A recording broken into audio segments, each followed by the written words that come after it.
The real question is not if AI lit your world, but who will control it. All right, I need your full attention. Consider this an emergency workforce briefing. If you are currently employed, this message is specifically for you. We're about to break down the massive changes AI is bringing over the next 6 years, and trust me, you're going to want to know what it means for your career. So let's dive right in. The story we usually hear about artificial intelligence is, well, pretty optimistic, right? It's this amazing new tool, this incredible technology that's here to make our lives easier, automating the boring stuff and making everything more efficient. But here's the thing. That comfortable, happy story has a much more urgent side. The changes are happening at a speed we have never seen before, and it's something that demands our immediate attention. Okay, so to really wrap our heads around the speed of what's coming, we have to be crystal clear about where we are right now. This AI revolution isn't some distant event on the horizon, it's already here. It's underway, creating new opportunities and totally shaking up major industries as we speak. I mean, look around. Right now, AI is already like a powerful assistant for humanity. It's handling all that repetitive busy work, it's helping doctors make diagnoses that are faster and more accurate than ever, and it's even creating brand new jobs that didn't exist a few years ago. This is the helpful good news side of AI we're all familiar with. Now, let's pivot. Because underneath that story, there is a stark reality setting in. This isn't about some far-off, hypothetical future. This is a direct message about the ground shifting under the feet of the entire global workforce, right now. And what you have to understand is the sheer scale of the warning here.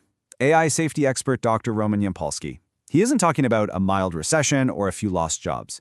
He's forecasting a scenario where the technology to replace almost every human job arrives within a few years, not a few decades. So how could something like that even happen? Well, it all starts with the first phase, which, by the way, we are already entering. It's called the automation acceleration. This is where we're going to see the first, most visible shockwaves hit the job market. And look, this isn't just some abstract idea. We can put it on a timeline. We're looking at 3 very distinct phases that are going to play out between right now and the end of this decade. In this first phase, the jobs that are most vulnerable are the ones built on repetitive mental work. Just think about any role that involves processing the same kind of predictable information over and over again. Data entry, basic accounting, call centers. AI is becoming unbelievably good at exactly these kinds of jobs. And the scale of this is huge. We are not talking about a tiny slice of the economy.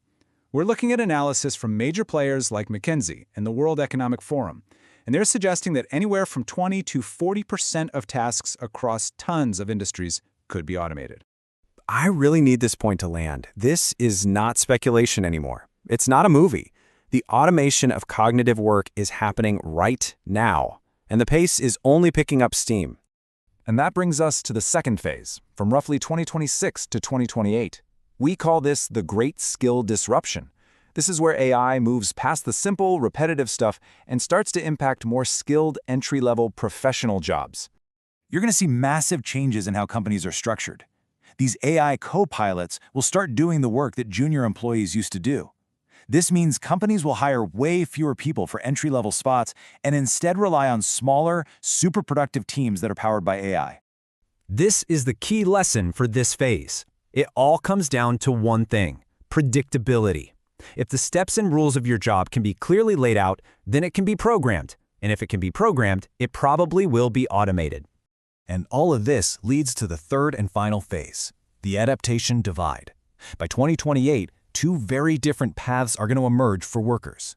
On one side, you'll have the people who learn how to use AI as a tool. Their value and their income will absolutely skyrocket. But on the other side, you'll have those who don't adapt, and they're going to face incredible pressure and a very, very real risk of being left behind.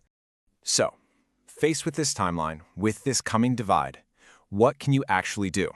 This final part is all about turning this warning into a personal strategy.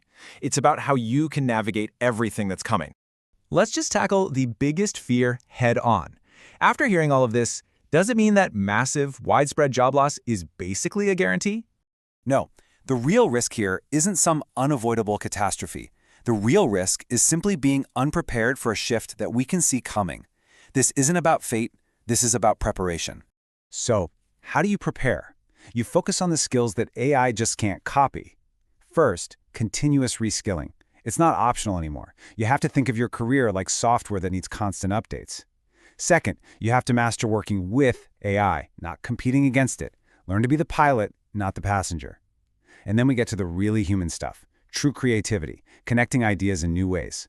Real strategic thinking, understanding the why behind the what. And of course, emotional intelligence, the empathy and understanding that builds trust. An AI can mimic a conversation, but it feels nothing. These skills, these are the new essentials for thriving in this new world. And this brings us to the most important takeaway of all. The future isn't some passive event that's just going to happen to us. AI is a tool. It's the most powerful tool ever created. The question now isn't what AI will do to us, but what we are going to choose to do with it. The power is still in your hands.